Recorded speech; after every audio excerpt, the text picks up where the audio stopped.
सिंहासन हिल उठे, राजवंशों ने भ्रुकुटी तानी थी। बुंदेले हर बोलों के मुंह हमने सुनी कहानी थी। खूब लड़ी मर्दानी वो तो झांसी वाली रानी थी।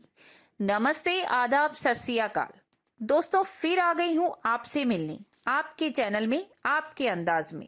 जी हाँ, आज संडे स्पेशल टॉक्स में बात होगी bold queen of the Bollywood. जी हाँ, कभी अमीर घराने की शहजादी रह चुकी, वक्त के चलते 4 दोस्तों के साथ सिंगल रूम में भी रहना पड़ा और वहीं अचार रोटी खाकर दिन भी निकाले, लेकिन कभी रुकी नहीं, कभी थमी नहीं।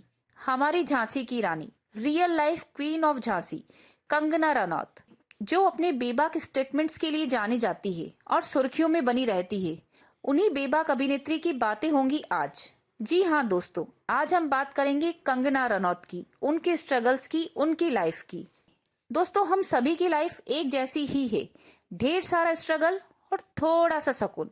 ऐसे में कभी कभी हम निराश हो जाते हैं या फिर डर जाते हैं या फिर अपनी ही जिंदगी से ऐसे कुछ कदम उठा लेते हैं जो सही नहीं होते। उसी बारे में आज मैं आपको एक एडवाइस देना चाहूंगी। जब भी आप परेशान हो, निराश हो और लगे कि लाइफ में कुछ भी बाकी नहीं रहा, उसी वक्त किसी भी इंस्पायरिंग स्ट्रगल करते हुए व्यक्ति की लाइफ हिस्ट्री को देखिए। जब आप उस व्यक्ति की लाइफ हिस्ट्री को देखेंगे तो आपको अपने आप में लगेगा कि आपकी परेशानियां बहुत ही कम है और बहुत ही थोड़ी सी है दूसरे व्यक्तियों की तुलना में, और उन्हीं की लाइफ से इंस्पायर होके आप फिर से जी उठेंगे और अपनी लाइफ के इम्तिहान के लिए रेडी हो जाएंगे। आज बात होगी उसी बेबाक क्वीन की, जिसने बहुत ही छोटी सी उम्र से स्ट्रगल करके अपने सपनों को पूरा किया।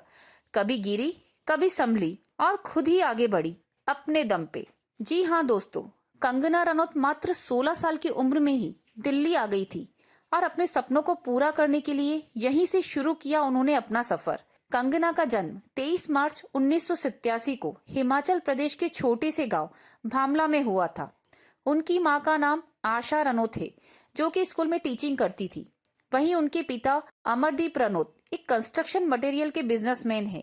बहन का नाम रंगोली है, जिन पर 2006 में एसिड अटैक हुआ था, जो 2014 तक कंगना की मैनेजर भी रह चुकी हैं।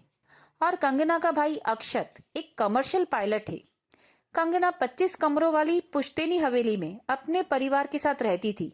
उनके परिवार का गांव में बहुत ही नाम और दबदबा था, क्योंकि उनके परदादा एमएलए और फ्रीडम फाइटर रह चुके थे। इस धनवान परिवार में जन्मी कंगना के माता पिता विचारों से धनी नहीं थे, इसीलिए बचपन से ही कंगना के साथ बहुत भेदभाव होता था। कंगना को जन्म से ही अनवांटेड चाइल्ड माना गया, लेकिन कंगना शुरू से ही स्वभाव से चंचल और बेबाक थी। इसीलिए उन्होंने रूढ़िवादी पारिवारिक माहौल से कभी कॉम्प्रोमाइज नहीं किया। कंगना को बचपन से ही स्कूल जाना और पढ़ना बेहद पसंद था, जिसके कारण वह हमेशा क्लास में टॉप पर रही। उन्होंने अपनी पढ़ाई DAV स्कूल चंडीगढ़ से की। उनके माता पिता की ख्वाहिश थी कि वो डॉक्टर बने, लेकिन किस्मत को कुछ और ही मंजूर था। कंगना को शुरू से ही तैयार होने का बेहद शौक था, इसीलिए जैसे जैसे वो बड़ी हो रही थी, पढ़ाई से हटकर उनका दिल अलग ही उड़ान भरने लगा। लेकिन मॉडलिंग और स्क्रीन जैसे शब्द उनके पारिवारिक माहौल में नहीं थे, इसीलिए अपने सपनों को पूरा करने के लिए मात्र 16 साल की उम्र में ही वह घर से भागकर दिल्ली आ गई और अनजान शहर में अपने सपनों को पूरा करने के लिए उड़ान भरना शुरू किया। और वहां वह पहले गर्ल्स हॉस्टल में रहने लगी।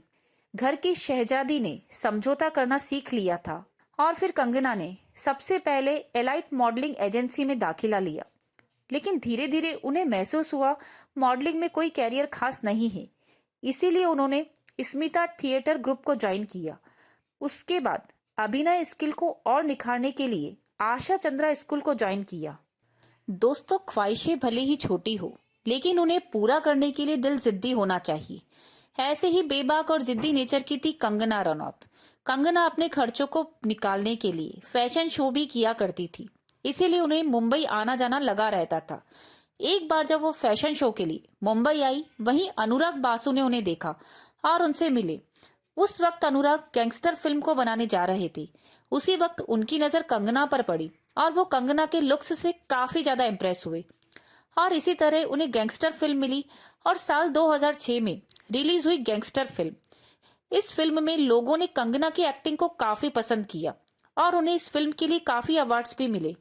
उसके बाद कंगना ने फैशन क्वीन, क्रिश 3, तनु विट्स मन्नू, रंगून, तनु विट्स मन्नू रिटर्न्स, मणिकर्णिका जैसी कई और फिल्में की।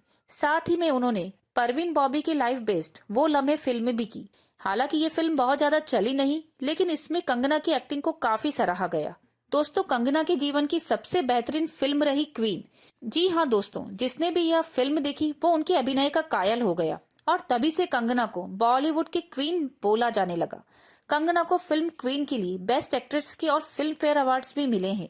वहीं दोस्तों, बातों का सिलसिला आगे बढ़ाते हुए चलेंगे हम कंगना के फिल्मी अवार्ड्स की तरफ। दोस्तों, कंगना को साल 2006 में Filmfare award best female debut film gangster के लिए मिला। वहीं साल 2008 में फिल्म फेयर अवार्ड सर्वश्रेष्ठ सहायक अभिनेत्री फिल्म फैशन के लिए मिला। वहीं साल 2008 में national film award best supporting actress film fashion के लिए मिला। वहीं साल 2014 में Filmfare award best actress of Queen के लिए मिला। वहीं साल 2014 में नेशनल फिल्म अवार्ड बेस्ट अभिनेत्री ऑफ क्वीन के लिए मिला। साल 2015 में नेशनल फिल्म अवार्ड बेस्ट अभिनेत्री of film Tanu weds Manu returns के लिए मिला। और साथ ही साल 2015 में फिल्म फेयर क्रिटिक्स अवार्ड सर्वश्रेष्ठ बेस्ट अभिनेत्री film Tanu weds Manu returns के लिए मिला। और साथ ही में दोस्तों, कंगना रनौत को पद्मश्री अवार्ड से भी सम्मानित किया गया है। तो दोस्तों, देखा ना आपने, कंगना ने अपनी मात्र छोटी सी उम्र से अपने दम पर अपनी सफलता को हासिल किया। उन्होंने अपनी एक्टिंग और अपनी अभिनय क्षमता का लोहा मनवाया, बिना किसी की मदद के, बिना किसी के सपोर्ट के। वहीं बातों का सिलसिला आगे बढ़ाते हुए चलेंगे हम कंगना की पर्सनल लाइफ पर। जी हाँ दोस्तों, बॉलीवुड की कंट्रोवर्सी क्वीन कंगना रनौत का अफेयर भी अलग अलग टाइम पर अलग अलग लोगों के साथ रहा। कंगना रनौत को यूं ही बॉलीवुड की कंट्रोवर्सी क्वीन नहीं कहा जाता। कंगना कभी अपने बोल्ड स्टेटमेंट्स तो कभी अपने अफेयर्स को लेकर हमेशा सुर्खियों में बनी रहती है। हालांकि फिल्मों में आने से पहले कंगना के परिवार का ग्लैमर की इस दुनिया से दूर दूर तक कोई नाता नहीं था। इसके बावजूद इस ग्लैमर इंडस्ट्री का हिस्सा बनने के लिए कंगना ने मुंबई का रुख लिया। वहीं कंगना के अफेयर्स को लेकर भी उन्होंने काफी सुर्खियां बटोरी है। एक समय पर आदित्य पंचोली के साथ में भी उनका नाम जोड़ा गया था। माया नगरी मुंबई में जब कंगना स्ट्रगल कर रही थी, तभी से उनकी मुलाकात आदित्य पंचोली से हुई। आदित्य पहले से शादीशुदा और कंगना से उम्र में तकरीबन 20 साल बड़े थे, लेकिन उम्र का फासला इन दोनों को एक दूसरे के प्यार में गिरफ्तार होने से नहीं रोक सका। काफी समय तक ये लोग एक दूसरे के साथ में रहे और फिर बाद में अलग अलग हो गए। वहीं कंगना का आदित्य पंचोली से ब्रेकअप के बाद कंगना की मुलाकात राज 2 के सेट पर शेखर सुमन के बेटे अध्ययन सुमन से हुई और दोनों को एक दूसरे से प्यार हो गया। लेकिन कहा जाता है कि शेखर सुमन को अध्ययन और कंगना का रिश्ता पसंद नहीं था, इसीलिए अध्ययन सुमन के साथ भी उनका ब्रेकअप हो गया। वहीं अध्ययन से रिश्ता खत्म होने के बाद कंगना ने अजय देवगन के साथ film once upon the time in Mumbai में काम किया। वहीं इसी दौरान दोनों के अफेयर की खबरें सुर्खियां बटोरने लगी। एक रिपोर्ट्स में यह कहा गया कि कंगना अजय के साथ अपने रिश्ते को लेकर काफी सीरियस थी, लेकिन अजय अपनी पत्नी काजल को किसी भी कीमत पर छोड़ने के लिए तैयार नहीं था। लगातार 3 अफेयर से धोखा खाने के बाद कंगना का नाम निकोलस लाफर्टी नाम के एक ब्रिटिश डॉक्टर के साथ भी जुड़ा।